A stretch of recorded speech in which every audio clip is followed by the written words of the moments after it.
If you're with us in September, you may remember that on Vision Weekend, that second Sunday in September, we talked about one of the big, bold moves that we made for this year was the council made the decision to go ahead and hire a guy named James to champion student ministry around here, recognizing that we're a young church and that our community could use more energy into the student ministry realm. We hired a guy named James who, we think of things around here as the who, not the what.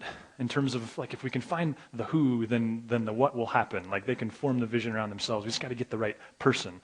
And so the council for months and up to a year, I suppose, had recognized James as a young leader that we'd love to invest in and love to have impact our culture. And so they made the decision back in September, though quite frankly, it was a budgetary decision that we would have to grow into and are still growing into. Now, fast forward to this last Thursday. How many of you went night skiing on Thursday? It's fantastic. We don't know how many people were there, 200, 300, somewhere in there. But what's noteworthy for this was there were at least 100 high school students there, probably more. Which, for me, I drove off the mountain going like, wow, Lord, that was a really fun confirmation of the groundwork that James and his team is continuing to do and to build. Because as the student ministry goes and as the permission we've given him, we don't see a lot of it directly, but it was just fantastic to see. And I don't know, I didn't invite him, did you? So I'm giving him the benefit of the doubt. So, and we continue to tell him, like, we're real proud of him for there. To that end, James is going to open the word for us this morning and kind of let us deep into his head and into Lenny's head and into some of our culture in general. So would you give it up for James? Thanks. So a few months ago, back in December, we started this series called Prepared. And the idea behind this Prepared series was that, like, we can't expect to live a life like Christ when the lights are on if we're not engaging in the disciplines and in the things that he did to get life from the Father behind the scenes. So if we're not doing that, we can't live like him in public. So this Prepared series came about as this way to put some disciplines in your hands, in our hands, and explore these things that we can participate in to grow, to get some life from the Father, to put some momentum behind our faith. And so that's kind of, I'll be tacking on to that series. And this what I'm talking about today isn't so much about a new discipline, like it's not like fasting or scripture memorization or something like that. It really tags on to kind of the stuff we talked about in solitude. So we talked a little bit about spending time in solitude, spending time with God. That in that time of solitude, there's a lot to be learned and a lot to be gained.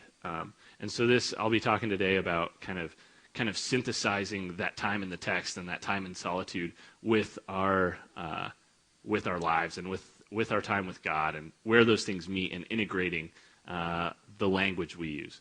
So, and the place that this comes from for me was, I think, out of a lot of struggle, out of a time of really wrestling with, where does my language meet what the language that I hear at church? Where does the way that I speak, the way that I understand God, the way that I see God showing up, meet the way that like worship songs are being sung? Like, where does that language meet me? Where does the way that the pastor prays influence the way that I pray? Is it supposed to be the same? Is it supposed to look identical, or is there room in there for me to say, like, no, like I want to talk about God this way, and in the words that make sense to me, and that are informed and that are still true. So this journey kind of started my junior year of high school and probably went through my sophomore year of college. So like 4 years of a time that I was really looking at, like, do I believe what that song says? Like, is that how I understand this? And is the way the pastor's praying and talking to God, is that the way that I have to?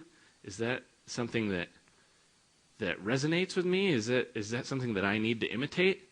And this kind of idea that, like, I came to this realization that I think I'd adopted more of the way that I understand these things and the way that I understand my language and vocabulary than I've formed it or than I've really thought about it. I've just adopted it from the culture that I was in. I've just accepted it and just started spitting it back out. And I think that what I'm talking about today comes a lot from that and comes a lot from this journey through that. And part of that journey, part of the thing that allowed me to reconnect, because I think through those 4 years I was pretty disconnected. I was pretty far away. I think I got to a point where I was like, dude, I'm not singing any more songs. Like, I don't get it. I don't like it. I don't like, this is not where God's touching me right now. And like prayer, I pretty much gave up on prayer. Like, I don't know how to do this. Like, I don't know like what I'm supposed to say. Like, stuff is hard right now, and all I hear is stuff that it's so clean and it's so like elevated speech or something, and it's not the way that I am experiencing life right now. So the thing that allowed me to kind of look at this and strip down some of the stuff that was messing with me was I got to spend the last 3 summers in a really secluded place up in British Columbia. It's like 3 hours by boat away from the nearest town. And calling that town Egmont a town is like calling Bob's Valley Market a town. Like, take Bob's Valley Market, put a lot of people in the woods growing marijuana, and that's Egmont. Like, it's not, like, that's the closest thing to civilization, and it's 3 hours away, and it's not much of civilization. So it afforded me the time to live in a community with some people who were following Christ and trying to flesh that out, and to examine, like, what's it like to be away from church culture for a little bit? What's it like to really get down to the basics of relationship with God and relationship with others and growth in that? And so part of that journey was me going through some stuff I hadn't read in the Bible, like the prophets, like guys like Habakkuk, which I'm sure that's on your like top reading list of what I got to get to. Like, I got to read Habakkuk.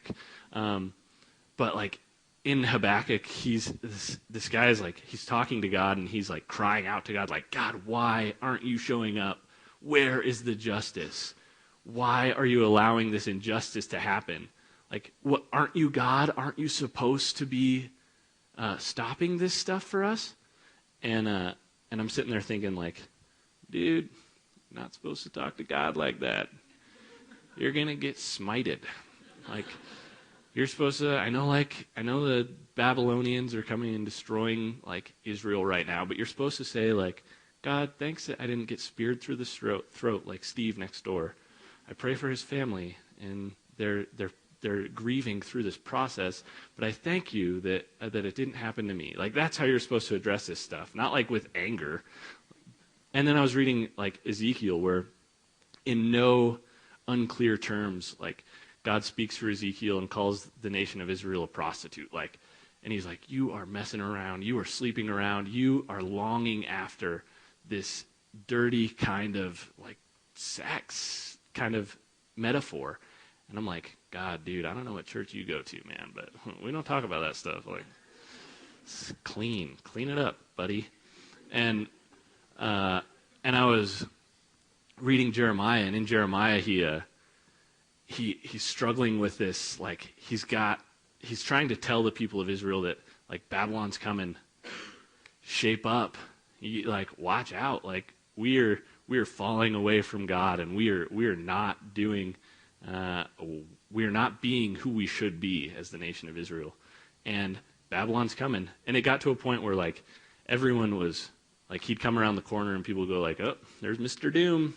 Gonna tell us the world's gonna end? All right, heard it, buddy. And he gets to this point, like, where he knows it's true, and he's like, God, no one is listening to me. Like, I wish I were dead. I wish I were dead. This is terrible. I cursed the guy, like, it was such bad news that I was born that I cursed the guy who told my dad. Like, this is terrible. I wish I were dead. I wish I were never born. And I'm reading this going like, I can hear that on K-Love. That is neither positive nor encouraging. That is like sad and depressing K-love. Like, no, like that's those things don't go together. And so this part of like church culture and what I was reading and what I was going through just didn't mesh. And I got this time to spend away, and maybe you can identify with that. Maybe you've been part of a culture, and maybe this is what drew me to Narrate, was that they didn't speak of God like with these set terms that like we have to say, this word 7 times in a service, or it's the bad one. Like, but maybe you come from something like that. Like maybe you come from a place and you're like, man, this church, this is just too clean. My life is messier than this. My life is more tumultuous. Like there's more turmoil there, and this stuff isn't easy for me. And this stuff is stuff I'm wrestling with. And or maybe you've been in the same place that I was with music or something, that like I'm just not connecting. I just song comes on and I just shut down. It's like these words are just so bland to me that it doesn't matter anymore. Or I mean, maybe with prayer too. Maybe you're struggling with like, how do I talk to God? How do I take the person that I am and the experiences that I have and move those toward God, and with authenticity, and with some like, if you're going through hard stuff, like with admitting that and not just blanketing over it and bringing it to God and saying, God, this is hard. This is rough. I don't like it. And I don't like how it's hitting me in my life right now. Like, where are you in this? I think we don't, I mean, I came from a culture that didn't give a lot of value to that at all. Didn't talk about it. Didn't like, you're just not supposed to mention it. And I think the way that this time like kind of resolved for me was that through this time of kind of stripping down all this stuff and getting time away, I found myself sitting. I had an hour every morning, sit on the dock down by the ocean, and just take the text and read it and spend an hour in solitude. And why I say this is a compliment to that solitude was because I think to integrate that and to make the text make sense to me, I started writing, and I started writing poetry, and I started struggling through this stuff in poetry, and it made more sense to me because I'm not a journaling type of guy. Like it's just not the way that my brain goes. I just go toward poetry, and I found that as we've been going through this discipleship or not discipleship, what they're disciplines, same root word, this disciplines kind of stuff. I found that like a discipline that helps me grow is poetry, and so everybody take out your berets and little cappuccinos, and I'm going to read you a poem that kind of started this stuff for me. And I don't read this to like say like, oh, look at my awesome poetry. It's so great. Huh? I want a little clap. This is in teaching what we'd call modeling. It's just modeling. This is how it worked for me. So this is a poem called Genesis, and it comes out of this time of like, where does the mess of me meet the redemption of you?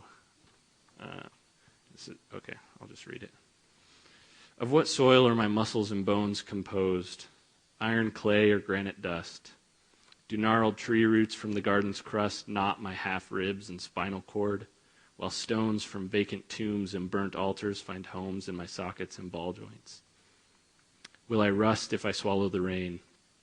Or can I trust the darker dirt of my stomach to groan as a green seed drinks down the falling sky and cracks to push a sprout up my dark throat and through my teeth? How can my heart's red skin and valves pulse in beat with the blood-choked cry of Abel, while my lungs' whispered breath notes harmonize with the song of redemption? So this was for me kind of that processing, that looking through where do you meet me, and what words can I put to that?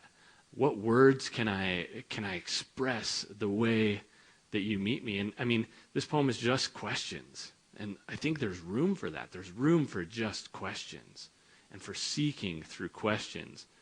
And I think, like I said, part of the reason that drew me to narrate was that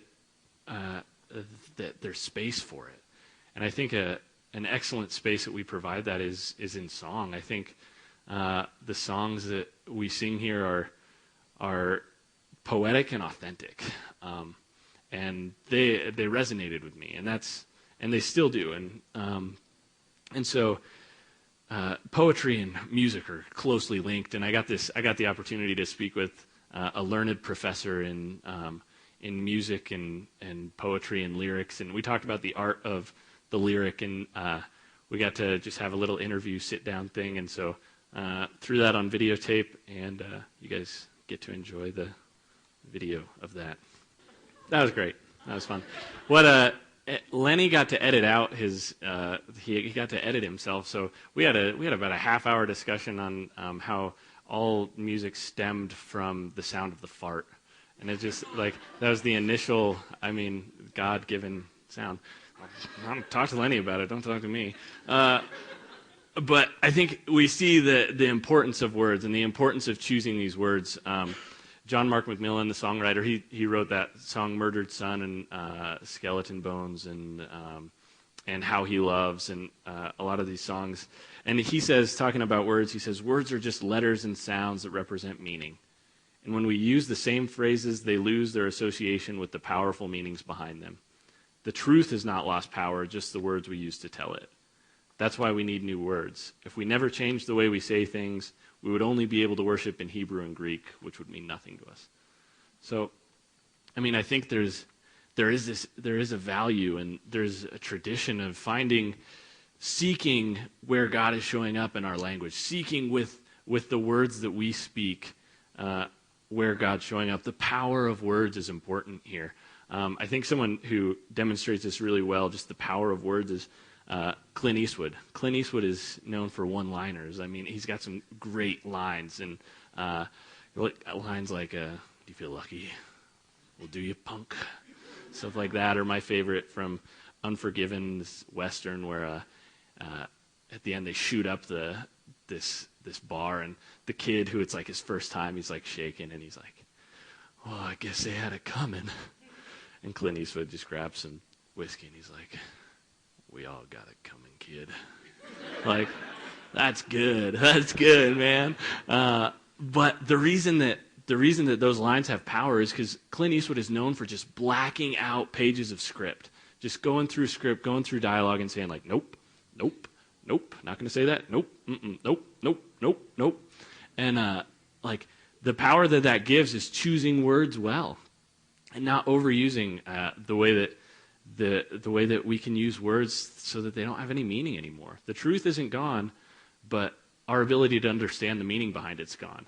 So I think we see this throughout the text. From beginning of end of the Bible, we see the importance of words. God creates through words. The story of creation is one of God speaking things into existence. And to the story of the Tower of Babel, where language is this thing that these people are using to build something for themselves, and God says, like, with language like that, they can do anything. And they can do anything for themselves, and they can make themselves king. And I can't have that. So he says, language is important. The way we speak is important to the Psalms of David, the struggling, the wrestling, to the Proverbs of Solomon, and the poetry of the prophets, like this wrestling through the stuff with words, with images that are unique, and to Christ, Jesus using parables. I mean, this Jesus saying, like, the kingdom of God's like this. You see that mustard seed over there? It's like that. Like, I'm going to take what I know about God, what I know about the kingdom of heaven, and I'm going to integrate it into what you already know and where you're already living. And the power of these words is just written throughout the text. I think we see it in Deuteronomy, this really clear call to integrate this stuff with our lives. It says, God, our God, the one and only, is the one and only. Yeah. Mm-hmm. Love God, your God, with your whole heart. Love him with all that's in you. Love him with all you've got. Write these commandments that I've given you today on your hearts. Get them inside of you and get them inside your children. Talk about them wherever you are, sitting at home or walking on the street. Talk about them from the time you get up in the morning to when you fall in bed at night. Tie them on your hands and foreheads as a reminder, and inscribe them on your doorposts and on your city gates. Like, get these inside of you. Get these words inside of you. Talk about them. Make them part of your consciousness. Integrate this stuff. Jeremiah talks about this too, and in the intro to Jeremiah in the Message, Eugene Peterson writes, like, Jeremiah's life and his writing were one and the same. They were inseparable. Like, his life reflected his writing, and his writing came fully out of his life. Like, they were just inseparable things. His searching for God was in there. His finding God was in there. His relaying that to the people of Israel is in there. And the way that Jeremiah talks about this, he said, his word is in my heart like a fire shut up in my bones. Like a fire shut up in my bones. Like, this is something that's stirring, that's hard. Like, fire in your bones, that would suck, kind of in a way, you know? Like, that's something that gets you out of a comfortable understanding that you can just gloss over. Like, it's something that motivates you to do something, to move into something, to seek God where he is. And we see this in Jesus' Sermon on the Mount too. Jesus says, like, he says over and over again, you've heard it said, you've heard it written, but I tell you this. Jesus is saying here, he says it over and over. He says, you've heard it said, don't murder. I say, if you're angry with your brother, like, you're subject to judgment too. He says, you've heard it said, love your neighbor and hate your enemy. But I tell you, love your enemies and pray for those who persecute you. Jesus is saying, like, these are things that the people of Israel have heard over and over again. Like, this is the Ten Commandments stuff, you know? This is like, yeah, got it, yep, learned that in, like, Torah school and when I was, like, 3. And so they, like, don't think about it anymore, you know? And he's saying, like, no, you're not thinking about it and you're missing it. You have these words and this language and this vocabulary that you've adopted, but I've got to reframe this for you. I've got to say, like, no, think about this again. So, I mean, I think this begs us to ask the questions of ourselves. Is my vocabulary adopted, or is it synthesized? Is it integrated? Is it informed from the text and integrated to where, like, I'm seeking where this meets my life? I'm seeking where this stuff connects with me.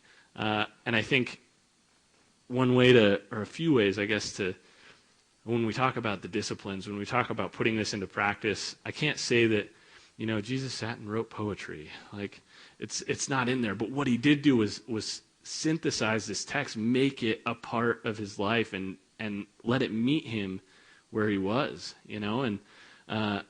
And so I think for us, what that looks like as it tags onto this solitude stuff and the value of that, and you can pick up a CD of that in the back if that's something that you missed on Christmas. But where those things meet is, like, you got to find the way. Like, is it journaling? Is it taking the text, reading the text in solitude, or just sitting in solitude and meditating on who God is and where he is in your life and putting words to that and really writing down, like, God, I don't see you today, man. I don't see you. Like, where are you showing up? Where is this? And putting into your own words your journey through, like, where is God? Where am I? Where are we meeting? And maybe that's not the way you do it either. Maybe you paint. Maybe it's through art. Maybe it's through synthesizing through art. Maybe the text stirs you in a way that you've got to just express this or struggle through it on a canvas or something like that, or in song. Maybe you write music. Maybe that's part of it too. Is putting this, is just synthesizing in a way that makes sense to you, putting it in terms that you understand and you connect with. So I mean, that's where I would encourage us to go with really applying this stuff. Because I mean, we can say think about our words, but I think unless we put some handles on it, unless we put something tangible that we can do, I don't know if it's going to amount to much. Because I think at the end of the day, as a community, I think this means that when we start speaking about a God and to a God and searching for a God who shows up, and we start using language that matters today and that matters to us today, we find a God who is mattering and making a difference today. And we find how to enter into that with him. So I'm just going to close. I'm going to read another poem that kind of expresses this for me. It's just this idea. It's called Night Truths, and it's about the things that God reveals that we can't always fully talk about, that we can't always fully put words to at the end of the day, that makes sense at one moment, but we can't really express it fully and in all that we know. So it's battling through this. Night Truths. They ring through the darkness like an unanswered phone in a house for the deaf, a loud but inaudible rasp. They crawl across the empty desert night in the backbones of camouflaged lizards. They wrap a lover's past in baling wire and set it on our doorsteps with a knot that's impossible to untangle in the morning light. They read our hearts' stories while we sleep, but our hearts cannot speak, so the blood in our lips moves our breath toward poetry. So may we hear the ringing. May we hear where God is showing up and saying, join me, and saying, enter into this with me. And may we see the things that we glossed over, those camouflaged words and phrases that we've used and haven't had any meaning, and may we examine them again and see that they're living and moving. And may we wrestle with the tough stuff, the things that we may not want to know about God, the things that may change our perception of where he's meeting us and who his character is, and that are forming how we understand him. And may we tell the story that he's whispering in our hearts in a language that matters today, so that we can be a community that matters today. I'm going to pray, and the band's going to come back up and sing a hymn. And as we do that, just look at the language. Think about what it means and where it hits you. So, thanks, God.